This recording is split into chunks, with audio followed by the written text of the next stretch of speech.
little snafu. Your clicker is broken. You guys don't need a. You guys need an answer. Yeah, we won't have any unless you come back here to finish it. Let me take a look around. Okay. I didn't realize that was broken. I didn't either. But, well, I mean, it might just be batteries. We might not technically be broken.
You're here and we're going to get it tomorrow? Yeah, I will not be here tomorrow, so. Well, I mean, well, we have a relationship too. Yeah, I mean, if you want to talk to Chef, then you have first. Okay, Max. Cool, thanks. I just checked the battery. Last week, so. I appreciate it. Oh, and I have just like one slide. Can I pull that up? That just says welcome. Oh yeah, no, I'm just using this as a placeholder to see if it works. Okay, cool. Yeah, whatever you need to do. Awesome. Thank you.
Cool.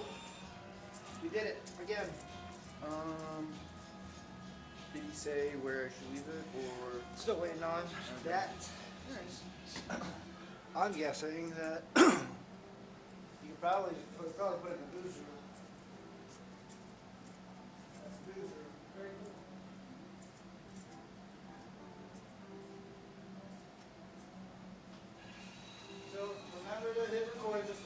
to turn the microphone on and receive it back. Besides that, I don't mean to be patronizing. Oh, no. You're good. Oh, always helpful. Trying to be. Because I fucked myself over plenty of times. Alright, it's 4. So, they said 4:30 to 5:15, so we only have a little bit. Okay. We'll do it then.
Everything's cool. Your point of contact is going to be the lady from the beginning with blonde hair. You do remember names. It's good of you. And she asked me if you were definitely 21. I definitely am. 22. Okay. Extra 22. Yeah, I know. I know I asked you already, but I wanted to ask you twice because we can't. I don't want to get in trouble. Right. But she's cool with it. So just ask if you want a beer. I think you probably got to wait until you find it. Finish broadcast. Well, of course. All right. Well, yeah. When you're done, you can just ask where to back it up if that thing's locked down there. If not, then I'm sorry that you have to schlep it back. But, and just remember to put this computer back in there. And that's it. I'll be around until like 5:15. So text me if you need me. Thank you.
it's just one PowerPoint slide that says like winter scholarship. I just put that on the screen.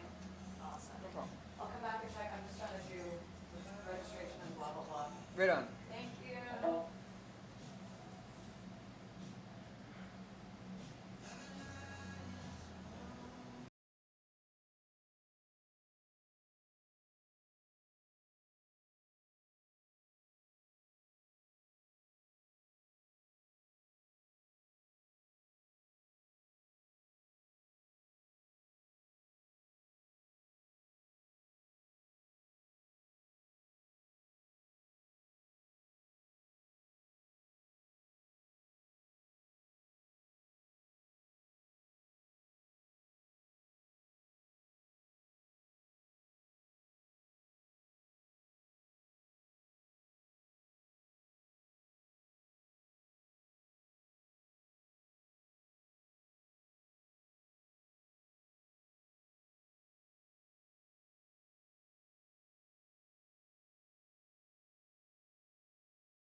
was seeing some of those people who were writing letters to me.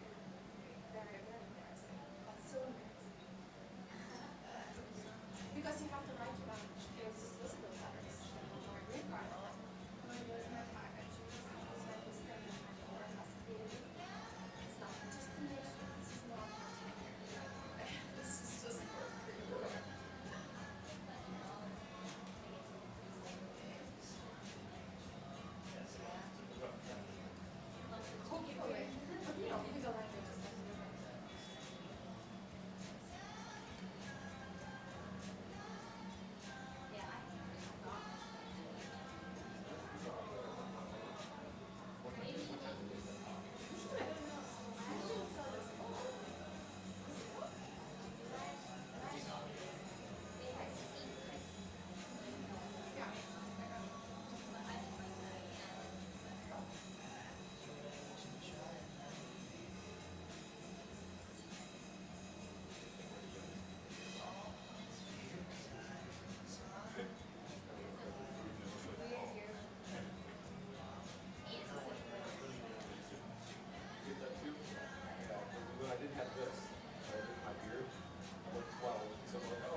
servant isn't here.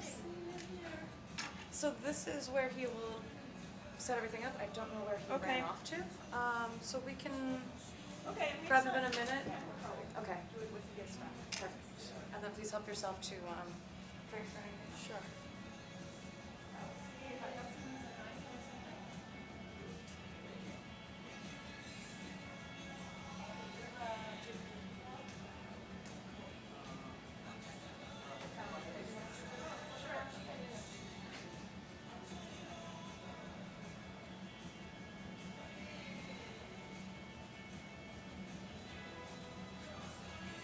And I'm just gonna run out to the front table. If you need anything, just Okay. Where should I? Other side or? Do this one.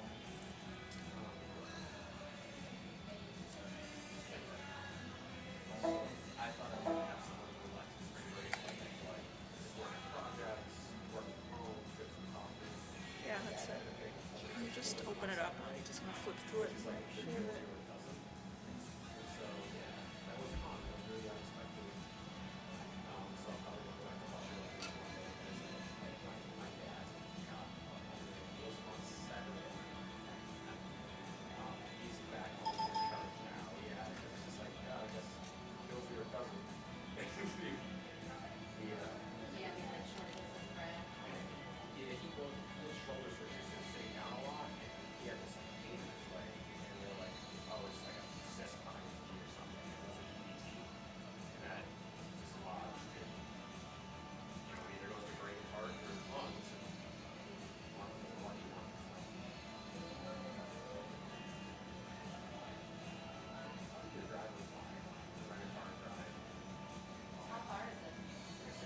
fine. Do you want me to?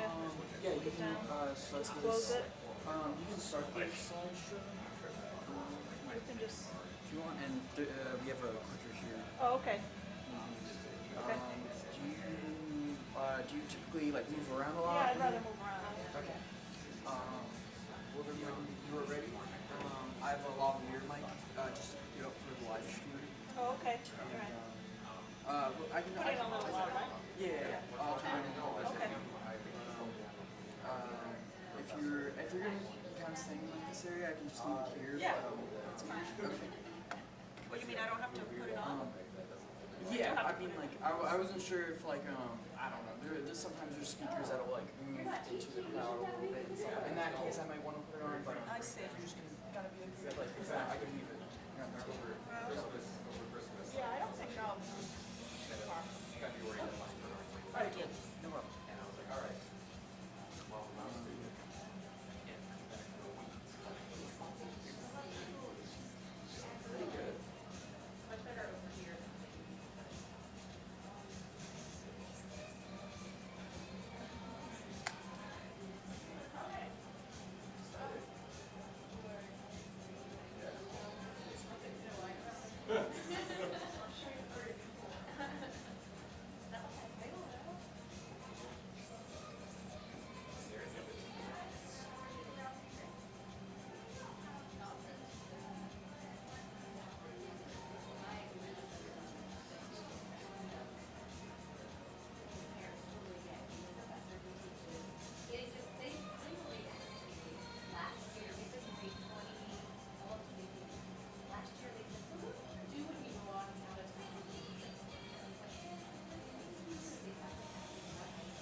What's interesting is like my kids, when they were really young, thought I was a teacher.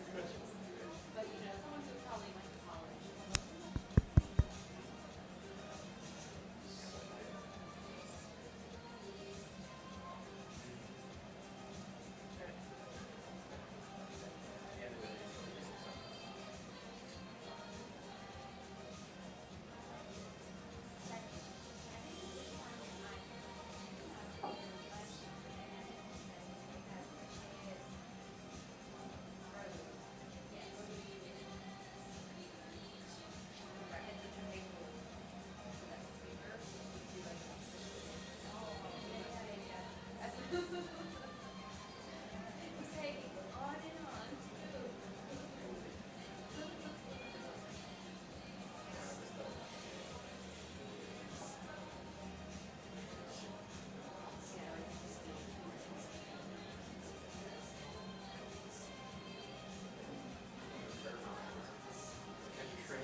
easier to see is this.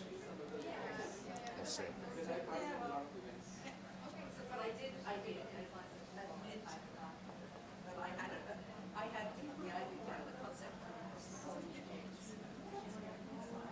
Do I need them? Well, some people like it, some people don't. Oh, that's just for the taping. That's just for this. Oh, That's yeah, not that's our microphone. lavalier mic. Oh, the for the lavalier. line. For Yeah, the, yeah. yeah, that's for the mic. Yours is good. Well, I I can should ask get out of the way them because when you're they're- gonna have the camera If you there. want to do the power buttons right here, you just hold it down for 3 seconds on the screen, it's easy. Otherwise, Okay. Sounds good. You think I'll be okay without the mic? I do lectures. Sometimes there is a fact. Do you want to here? Sure. It's here, it's on mute. Okay.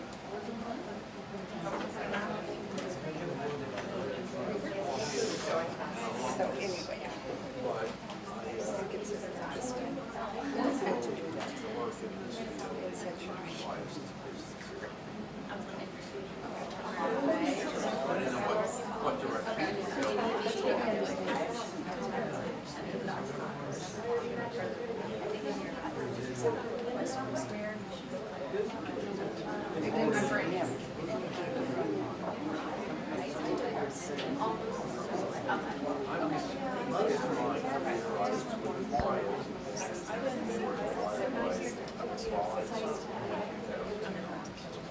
Still talking. But I'm so curious We about should the get into the questions. I hope so. Yeah, I'm always supposed to talk to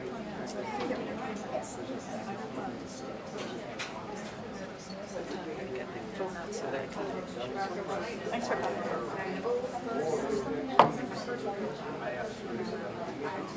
Yeah, so I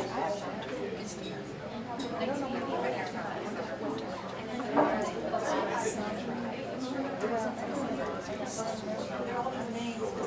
And that was the one that I talked about. I wondered, I said, well, you must have spoken to people who have done something like that.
All right, now you can hear me.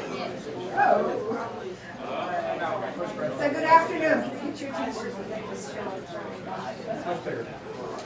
Is better? You weren't answering my question. All right, so good afternoon. Welcome to ScholarSip. I'm Danita Yatetsky, Director of the Libraries, and I'm very pleased to welcome you to those of you who keep count, the 20th ScholarSip. We've been doing this since 2011, and it's part of the library's key strategic goals to connect members of the campus community with scholarship. It is a social setting with food for thought discussions about cross-disciplinary research and a toast to the end of the academic term. So leave that little bottom sip in your glass. So before we get started, I have a few housekeeping items to cover. First, we're recording and streaming our presentation live online for anyone off campus. And I believe, do we know how many we have connected? I think there were 2 or 3. 2, all right, so wherever you are, welcome. There's 2 more, so another reason to use the mic when you're asking questions. I also want to extend our appreciation to Paul O'Neill, probably step back for a minute, from Drexel Center for Food and Hospitality Management and the students enrolled in Drexel's culinary and hospitality courses who prepare and serve this amazing food tonight. And finally, I want to thank Stacy Stanislav, the library's communications manager, for all her hard work in organizing this event series. So, so this year, our ScholarSip events all focused on a common theme, something we tried. Research matters, connecting Drexel to global scholarship. Each quarter, a Drexel professor will reflect on how the dissemination of research through publication is critical to the development of knowledge in a particular field. Determining the impact of research output is not easy. Last year, the provost, who co-hosts the library's Celebrating Drexel Authors event, encouraged us to recognize authors of noteworthy journal articles and conference papers during the annual celebration. Estimating over 2,000 contributions to journal and conference publications from Drexel authors, librarians were challenged, and I give credit to Beth Tenne, who was really probably the most challenged person to step forward to take the challenge, to select a smaller distinguished set without having standard criteria for doing so. So one approach to identify a publication's influence on other research is to analyze its citations. The library's licenses several tools to analyze bibliometric data that assess the impact of journal articles and conference papers, including Clarivate Analytics and their annual highly cited researchers list. This list ranks authors based on the number of citations to their publications for the past decade. From the 2016 list, librarians identified and recognized our Drexel authors who globally ranked in the top 1% by citations in their field. That's sort of a pretty impressive thing. We've invited 3 of these colleagues to stimulate our conversation around this year's scholarship theme, that research matters. Those of you who joined us in December recall Yuri Gagazzi's discussion of tracking research in material science and engineering. And I invite all of you to return for the spring ScholarSip event, and Gordon Richards will address our theme from his noteworthy contributions to scholarship in space sciences. That event will be on June 11th, back in the Skyview Lounge. I now have, however, the pleasure of introducing Ana Diaz-Rue, our distinguished interdisciplinary contributor to social science research as our winter ScholarSip chef of food of thought.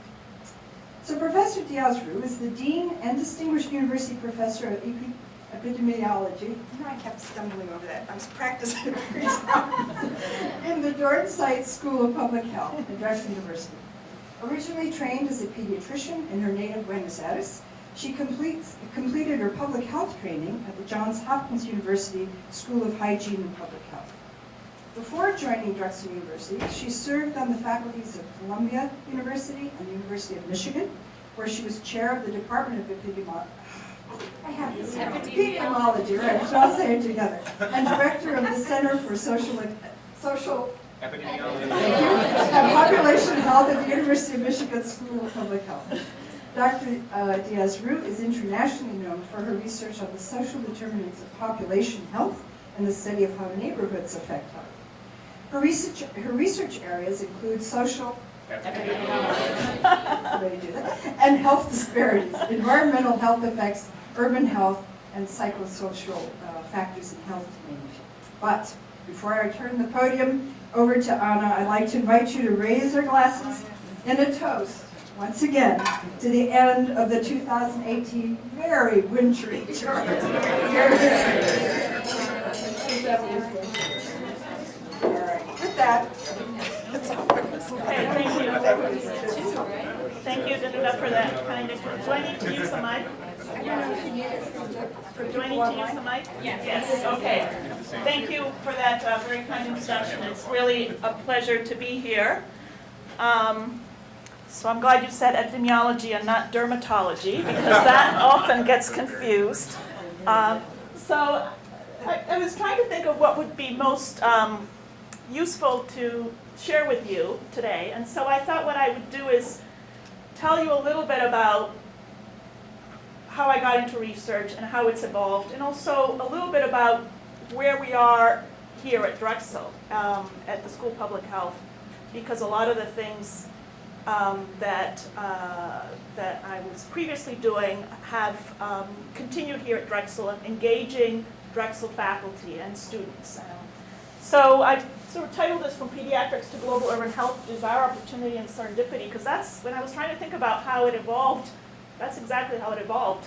In part it was some of the things that I wanted to do, in part it was opportunities that I had, and in part it was just chance. And sort of being in the right place at the right time. So I'm going to start with a very brief history, how I got into this, talk a little bit about a core research focus that my group has had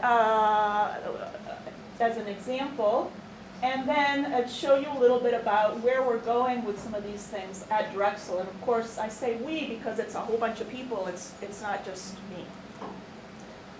So in terms of a brief history, I started out in pediatrics, and I very quickly learned, working in a very big children's hospital in Buenos Aires, that there was a lot more to health than clinical medicine, and that I really couldn't, I think pediatricians see this because we see kids come back again and again for the same problem, and there were just a lot of things that I could not address through clinical medicine. And I had an eye-opening experience, which was that I was fortunate enough to get connected to a group of residents who were very active in organizing these meetings. And we call them meetings on primary health care and social medicine. And we didn't call it public health, it was really public health, but it was a completely self-organized event. We started to invite anthropologists, sociologists, community health workers, doctors, and it was incredible. And that really got me hooked to public health. And I had the opportunity to I came to Johns Hopkins initially for an 11-month MPH, which turned into a 9-month MPH because I started late. And it was incredible because all of a sudden a whole new world opened up for me, the world of public health. And then I continued and went on to get a PhD, and I meandered through various departments. And my PhD is actually in health policy and management, which most people would not suspect.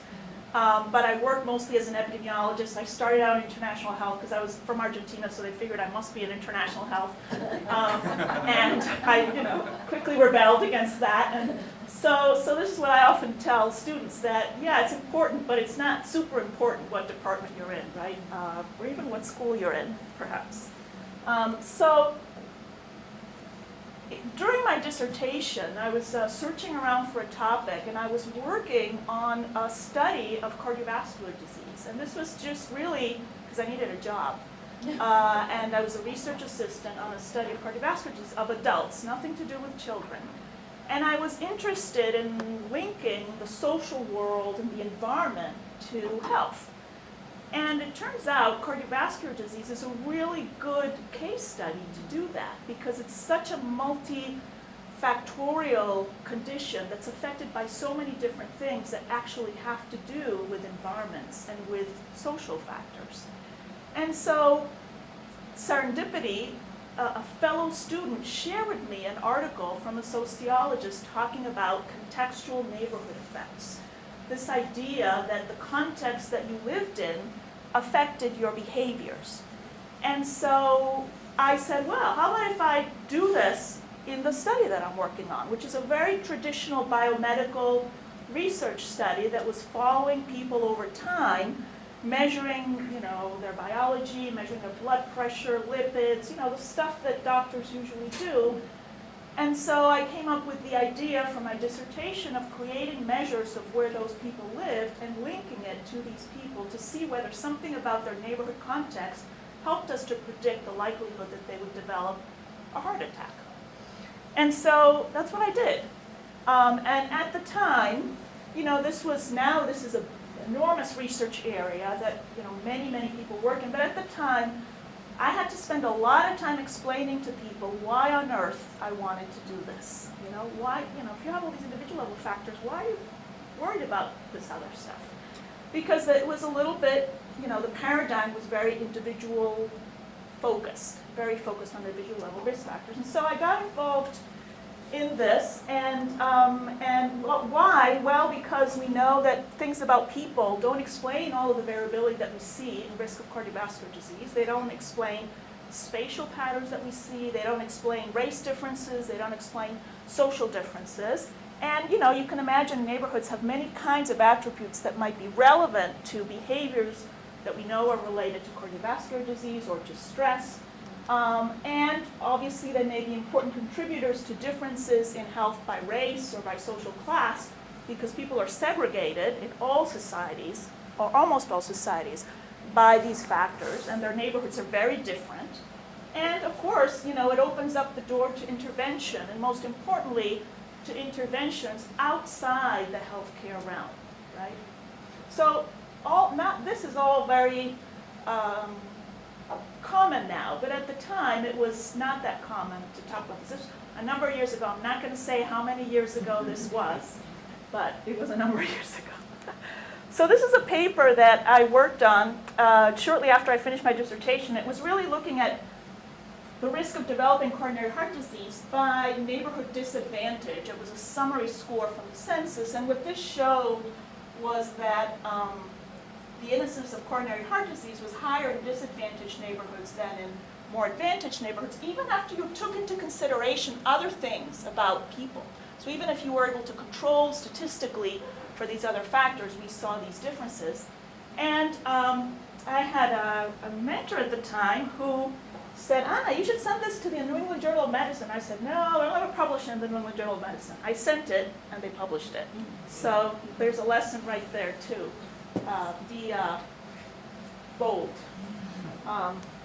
So this first generation of studies of neighborhoods and health was really using existing data, using census data to proxy all the things about the neighborhoods that we think might be relevant, but obviously, these are, very crude proxies. So, many challenges for drawing causal conclusions.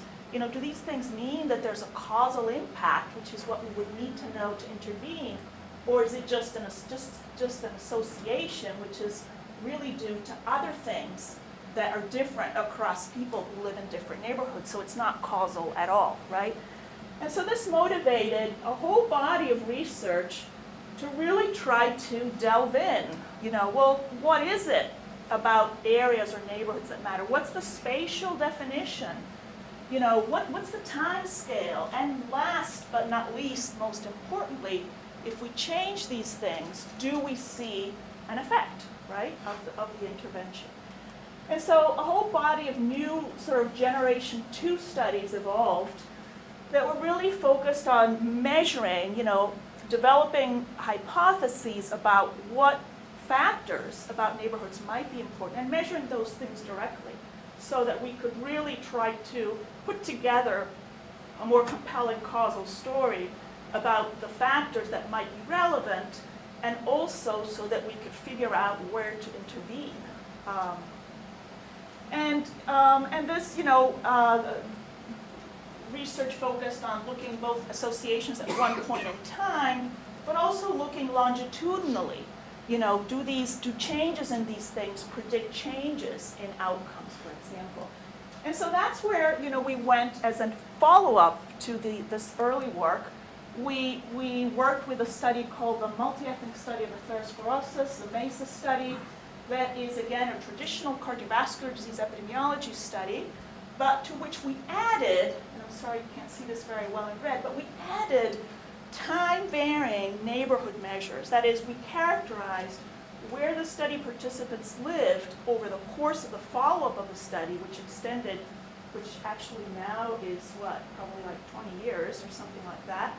And we characterized things about their neighborhoods so that we could see what environments they were in, both the physical environment and the social environment, so that we could really test some much more specific hypotheses about what factors might be important. And so we did this in a variety of ways.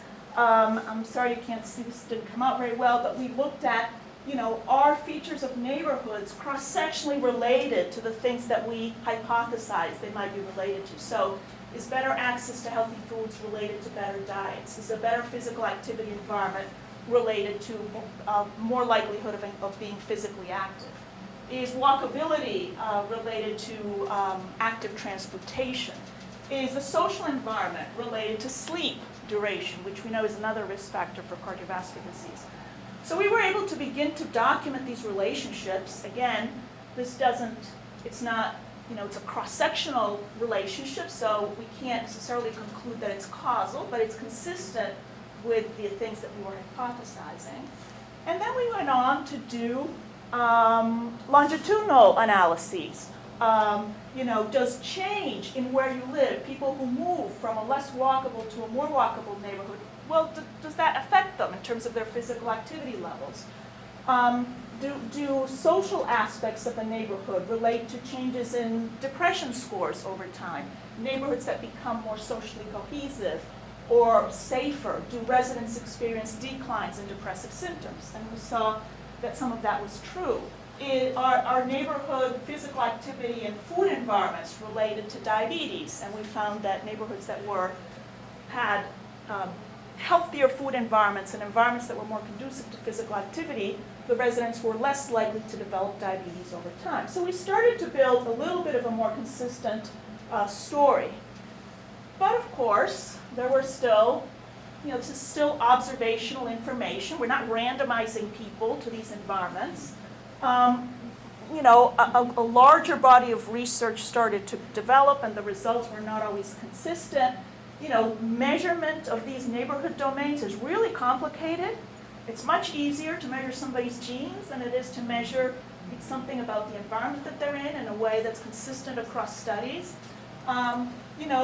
It's tricky to get the time frame right? Because you could say, well, it's a life course exposure that's relevant. It's not just, particularly for something like cardiovascular disease or hypertension or diabetes, it's not just last month, it's years of exposure. Even though this moved us in the right direction, there were still questions about causation and implications for intervention. Nevertheless, this kind of work, not just our work, but the work of many other teams that started to move in this direction, motivated a number of policies that have been promoted and are being implemented based on this kind of work. Efforts to bring the whole area of food deserts and efforts to bring healthy foods to poor neighborhoods is based on this kind of research. A lot of the foundation of Michelle Obama's Move initiative was also based on creating better physical activity environments. Big movement in urban planning towards creating more walkable and mixed-use neighborhoods is also grounded in this kind of literature. The task now is to evaluate that and figure out what effects it's actually having. So that's kind of a little overview of some of the work that I was engaged in before I came to Drexel, particularly. And then I wanted to say a little bit about, well, what other things has this led to here? And I want to touch on these 5 things: explore biologic mechanisms, broaden the methods and data, get the clinicians on board, connect to local needs and action, and go global.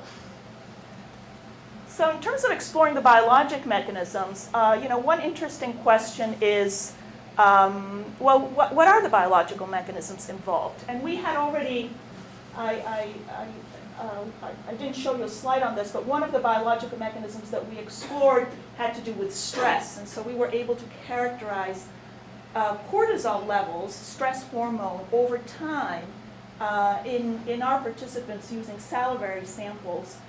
Cortisol has a curve that goes up when you get up and then comes down. And we were able to show that neighborhoods that were less safe and less cohesive, participants had a flatter curve. They didn't go up as much and then come down as you should at night.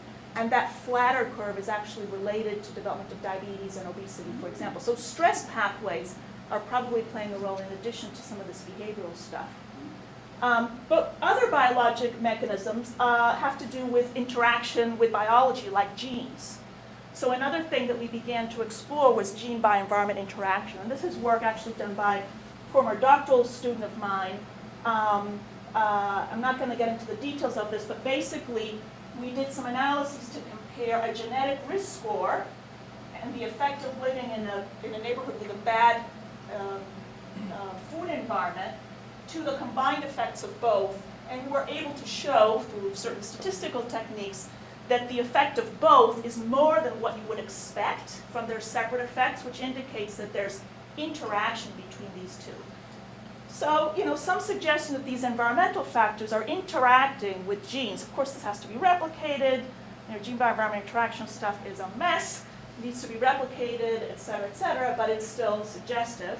And another sort of outgrowth of this is a new project that just got funded that we're a partner with on someone at the University of Michigan, looking at epigenetic modifications as potential mediators of some of the links between neighborhoods and cardiovascular disease. Some of you may know that genes, get turned on and off effectively based on these epigenetic factors. And so in this project, we're going to be following up on some of the MESA data that I showed you, seeing whether we can identify certain patterns of epigenetic markers that are correlated with some of the neighborhood exposures that some of our participants have had. Another big area is broadening the methods. Spatial methods, natural experiment systems approaches, and other studies and data sources. Spatial methods is an area, a very interesting area, and an area that we're very fortunate to have a lot of expertise on at our school, and some of them are right here, actually, in that little table. There are interesting methodologic questions that have to do with uncertainty regarding the relevant spatial context, right? Because how do we define a neighborhood? Or what's the right spatial context for different behaviors? What's the right definition of the environment? And so there are some interesting analytical issues that have to do with figuring out, can we use the data to tell us what the right spatial context is, and also what's the impact of getting it wrong on our results, of misspecifying that. And so we're partnering with a colleague called Brisa Sanchez on another NIH-funded project to look at spatial methods. And then one of our junior faculty, Lonnie Tabb, has a K award to also look at whether race differences in cardiovascular disease differ across neighborhoods, which is a really interesting question because we tend to assume that race differences are invariant. They must be the same everywhere, and in fact they're not. They're highly variable, and if we can figure out why they vary, will tell us a lot about the reasons for them. And Leslie McClure is also, she's a co-mentor on this grant with Lonnie as well. Systems approaches is another area which we've, moved into. If you think about it, obviously it's not like a linear thing, right? Your neighborhood affects you, and actually neighborhoods affect people, but people do things that change their neighborhoods. And then people influence each other, because what I do is affected by what other people do. So there are these dynamics, these feedbacks, and these dependencies across people, contagion-like effects for behaviors as well as for germs. And so thinking about, thinking more, in a more nuanced way about the dynamics involved, and really thinking about, in a way, modifying the question that we ask by thinking more systemically. So moving from this kind of question, is proximity to supermarkets associated with better diet, to what is the plausible impact on health inequalities of a strategy to subsidize the location of supermarkets under various spatial patterning scenarios? This involves modeling the system. And so we've been moving a little bit in that direction as well. This started out with work we did when I was back at Michigan with a faculty member who was here, Amy Auchincloss. And this is additional work where we've been developing some systems models to help understand how interventions to promote walking may affect disparities in physical activity. This has also led to another funded project here at Drexel. This is called the Mind Map Project. It's a project focused on urban environments and aging with a focus on mental health outcomes. It's a collaboration with a large European consortium. And we're leading the modeling aim of that project. And we have a number of faculty and students and postdocs here at Drexel who are working on this. And this is just a picture of a agent-based model that we've developed, which is a type of systems model, which is really helping, is a way to look at we're particularly interested in the effect of public transportation access on mental health in older people. And it's a very interesting question because it has clear policy implications in terms of subsidizing public transportation for older people and what that does to their activity space and what are some of the potential mental health benefits. Ignore that. Natural experiments is another area. As I mentioned, many places are taking action based on imperfect evidence about the impact of environments on health. And so an important thing to do is to evaluate that, to see what effect it really has. And so capitalizing on those changes by looking for, quote, natural experiments is a really interesting area. This is a paper that we worked on several years ago, but that looked at the impact of a cable car, new public transportation initiative in Medellin, Colombia, and we documented using a controlled natural experiment reductions in violence. And so we're thinking about opportunities to do natural experiments here in Philadelphia, as well as internationally as part of a project that I'll tell you more in a minute. Of course, there are other studies and data that we can bring to bear on this big question about how communities or neighborhoods affect health, and there are a number based here at Drexel. This is a project led by Gina Lavasi, who's a co-director of the Urban Health Collaborative and a professor in epidemiology, associate professor in epidemiology and biostatistics. Here's another project led by Leslie, who's the coordinating center PI for a CDC-funded project looking at diabetes in communities. I can't remember if this is exactly the right name for it. It's close enough, right? And a very exciting project. This is another example of a project looking at the impact of residential segregation and hypertension comparing the US and Brazil, led by Sherelle Barber, who is a postdoc and is now research faculty at the Urban Health Collaborative and the Department of Epidemiology and Biostatistics, and she's actually in Brazil as we speak. Connecting to the clinical world is a big area. There's been a big interest in the medical world in linking electronic health record data to social and environmental data that we can get through simple geocoding.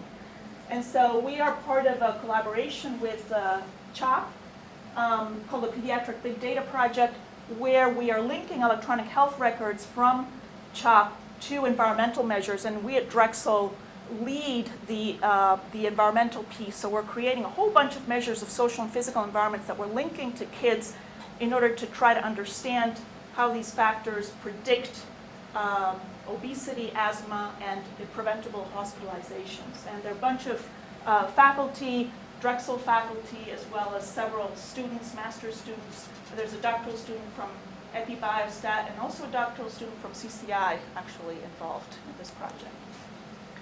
Connect to local, and this is really important. Certainly it's important to our mission as a school and to Drexel, I think, and we've been trying to do this through the Urban Health Collaborative that we've built, this is sort of the mission statement of the Urban Health Collaborative, which is really to build the evidence base for improving health in cities and disseminate that information. And so I just wanted to mention to you that we have compiled a whole bunch of data for Philadelphia and the region around Philadelphia that we are making available to the school and to the university for various projects, and people can request the data, and we have a mechanism for sharing it. And many of the neighborhood measures that we developed as part of the MESA study, we've now calculated for Philadelphia, and they're the ones that we're linking to the CHOP study. And we also have a bunch of health outcome data. And we've also been producing various briefs using this data for the city. This is an example looking at the relationship between alcohol outlets and violence. This is another community brief where we described health in the neighborhood, actually right around here, and where we have a mechanism for producing these more of these as we go along. And last but not least, go global. And so this has been really exciting, and personally to me, being from Argentina, it's been a really, really terrific project that we were fortunate to get funded last year. It's called Salud Urbana en América Latina, Urban Health in Latin America. It's funded by the Wellcome Trust. And it has 4 aims. The first aim is really to identify city and neighborhood factors related to health and health equity across cities in Latin America. The second aim is to evaluate health, environmental, and equity impacts of various policies and interventions, including transportation policy, urban redevelopment policy, taxation policy, etc. The third aim is the systems approach. We're going to be developing systems models to help us understand policy impacts. And then the fourth aim is really to engage policy actors.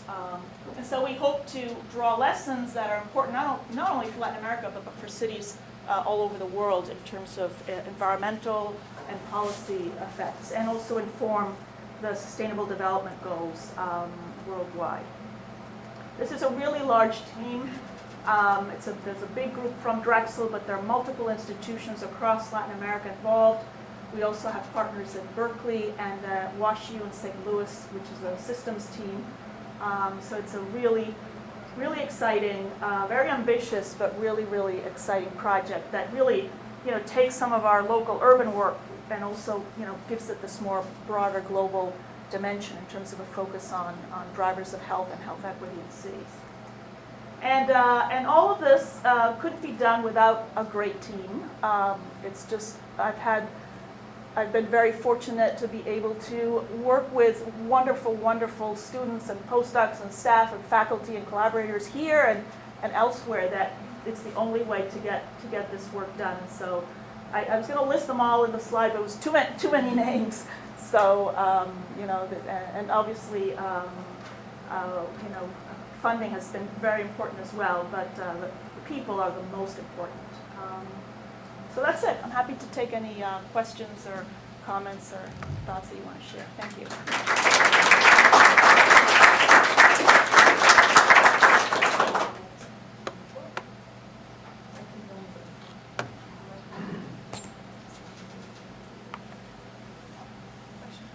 Thank you so much. This is a great example of this, interdisciplinary research, but you talked a lot about this sparking moment when social science actually inspired some of your work. So I'm from social science myself, so I was wondering what would be some of the examples from the social science research, some of the outputs. You mentioned big data, for example, project. What would be some of the ramifications to other disciplines like social sciences of the work that we see now? Some of the ramifications of your work that sort of have impact, or like in terms of publications or like collaborations that you did in social science area, besides the big data, for example. Yeah, no. So a lot of the early work on neighborhoods that we did was in collaboration with sociologists, for example. So there's been a long tradition in sociology of looking at contextual effects and everything that means. And there's a lot of the early work on neighborhoods was really focused, it was criminologists, for example, that were doing it. It was also education people. A lot of the analytical techniques that are used, which are, multi-level analysis, which allows you to incorporate variables at different levels, actually came from the education field. Because people in education were looking at the impact of schools on our classrooms, on children's, academic performance. And so it was the same kind of nested data structure that we were dealing with people within neighborhoods. And so that kind of collaboration, both in terms of the substance, the theorizing, and the methods with sociology, education, was really important, and continues to be, I think, really important. The other aspect that I didn't talk much about is that of course, the work that we've done has been quantitative, but certainly I think there's a real need for complementary qualitative approaches that really help us understand a little more how people relate to their neighborhoods and what this might mean, and then what things we should even really be looking at. So ways that we can, do more mixed methods work in this area, I think is really important. And also I think the other place where social sciences have really contributed is just in the the theorizing. You know, epidemiologists we tend to be very practical. Okay, what variables do we have? Let's just look at them, right? And it's, it's not, that sometimes that just leads to junk, right? So helping us think conceptually, well, what are the, what are some of the social processes that might be going on, and how might they affect people, and how might that lead to disease? And I think for the social sciences on the other side, it's been really valuable, at least the colleagues that I've worked with, in terms of, thinking very concretely about, well, how does this get into the body, right? Because if it's going to affect health, it needs to get into the body somehow, right? So it needs to operate the behaviors or biology. And so putting that together is really, I think, exciting. I was really interested in the... Could you tell me your name and where you're from? Fraser Fleming. I'm from New Zealand originally, but Okay. I'm another Rex McGregor. Okay, and where are you at Drexel? I'm in chemistry. Okay. I was really interested in the piece that you said that different races, if I heard it correctly, in the same neighborhood have different health statistics. Mm-hmm. And I would be really interested to know, is that a genetic component or a cultural component? Well, that's a big question. Would Right? be. It's, so far, in terms of the impact of genetic factors on health. So what we know so far, I mean, this is a gross generalization, but what we know, genetics doesn't explain much variability in health at all. It explains a very small proportion of the variability. Some people argue, well, it's because we don't have the other genes yet, we're measuring it wrong.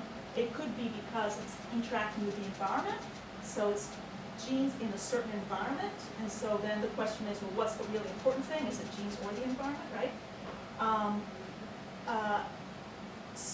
And the other piece, so what we know about genes, particularly for things, well, almost with very few exceptions, genes don't explain a lot of inter-individual variability in health, with some notable exceptions, but for the chronic disease, for example, they don't explain a lot of variability in heart disease. And at the same time, even though people tend to think that there's some homogeneity within races in their genetics, in fact, there's a lot of heterogeneity.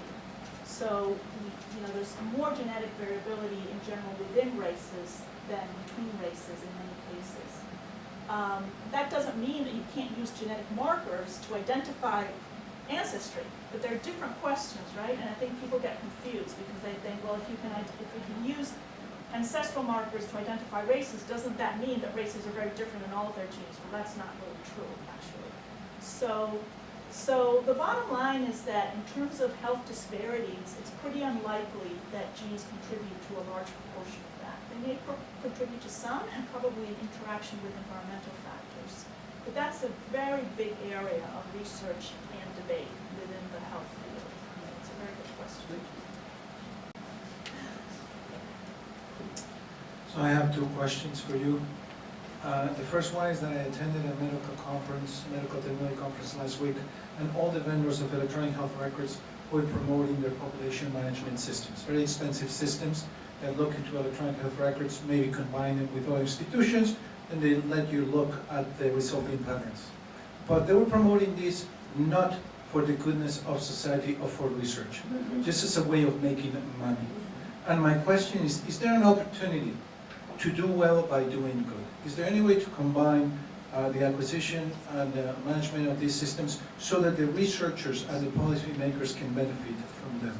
Yeah, that's a great question. And I'm sorry, Yes. Pablo Molina, I do cybersecurity here. Pablo Molina, okay, nice.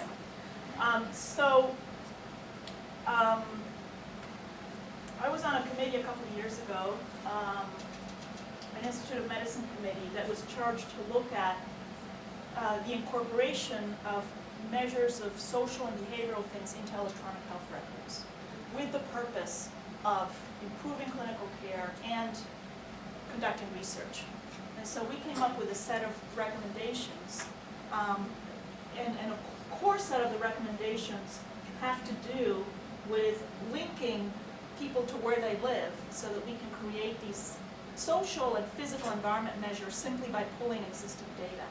So there's been a lot of interest in that from the point of view of, you know, to what extent could that kind of information be useful to physicians? You know, for example, I don't know if you're familiar with the Framingham risk score. You know, maybe there's a risk score that's been used traditionally by clinicians to determine your heart disease risk. And it's a risk score that's based on age, I can't remember what goes into it now, there are several versions, age, smoking, blood pressure, status. So there have been studies that have shown that if you add a simple measure like socioeconomic characteristics of the neighborhood, the prediction improves quite a bit, simply by adding that. So there might be ways in which the linking electronic health records to other external data could help the physician in terms of diagnosis and treatment decisions. We don't have a lot of evidence of that. That's something that we need to do research on. And then another piece is for pure research. You know, this kind of like the research we're doing with CHOP, right? You know, we want to figure out, well, you know, what are some of the social and environmental factors that predict asthma in kids, or that explain disparities in asthma, why rates are so much higher in black kids than in white kids. So I think there's a real movement towards doing that, and there have been a number of calls for funding to, you know, to begin to do that and to study it to see, you know, whether it's useful or not. So this is actually why we've gotten into this a little bit, and we've done some work with DUCOM. We've had a little working group on electronic health records, trying to work with DUCOM to link DUCOM data to some of our urban health collaborative data to start to do a little bit of proof of concept that we can actually do this, so that when the big grant announcement comes out, you know, we can apply for it. So I think there's a lot of potential, but I agree with you, it's not necessarily at the forefront of those who are marketing these systems.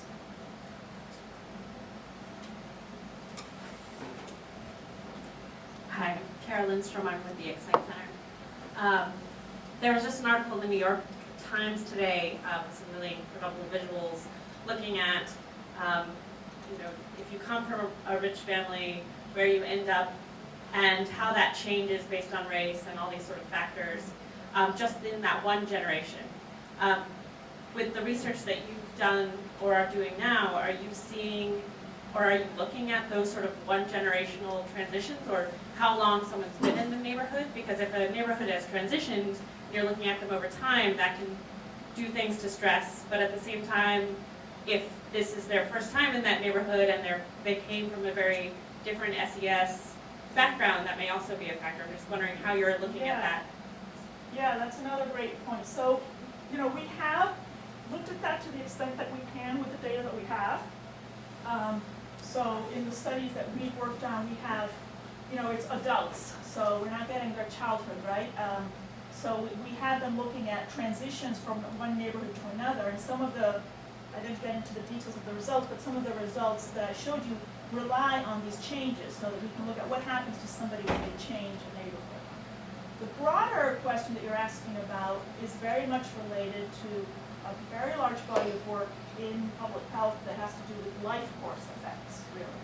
And so we've done some work on that, and some folks here may have as well, where we have, not just us, but many others, have looked at, you know, for example, your childhood environment as characterized, for example, by your father's social class, and then your social class or your social position in adulthood, and looking at, you know, are these effects cumulative, or is moving up really quickly so stressful that it outweighs the benefit of moving up, and so there's a large literature looking at these kinds of patterns, and you know what it seems to show is that they're cumulative for the most part, so that, you know, if you are, you know, poor in childhood and you're well off in adulthood, your cardiovascular risk is worse than if you were non-poor in childhood. So there are long-term early childhood effects that extend much further into the future would have implications for that. So one last question, and then I think we want to be sure we can get in before last call. Hi, Tim Citron, librarian with the School of Education at CCI, and I noticed one slide you said that your group was preparing and releasing and sharing data that for the Philadelphia area that's comparable to the work that you've done in Brazil. who's using that data and who might use that data? Do you have examples of people who are using that? So we have been using it for some of the briefs that we've produced, and we also have pilot awards that we've made through the Urban Health Collaborative to support people using that information. And if you look this up on the web, Urban Health Collaborative, there's a data page that tells you what data we have, and also we're eager for people to figure out ways to use it, and maybe there are new things that we need to get based on what people need. So, you know, the Urban Health Collaborative is really a resource for the school and for the university to do more work with that information. So. Well, thank you again, Anna, very much for taking time. Question I would ask, how do you keep doing this and run one of the most interesting, exciting colleges as you do? So let me invite you all to continue the conversation for a few minutes. I think today there's a class coming in. We are out of here at 5:45, so it's a little earlier than usual. So please, adjourn.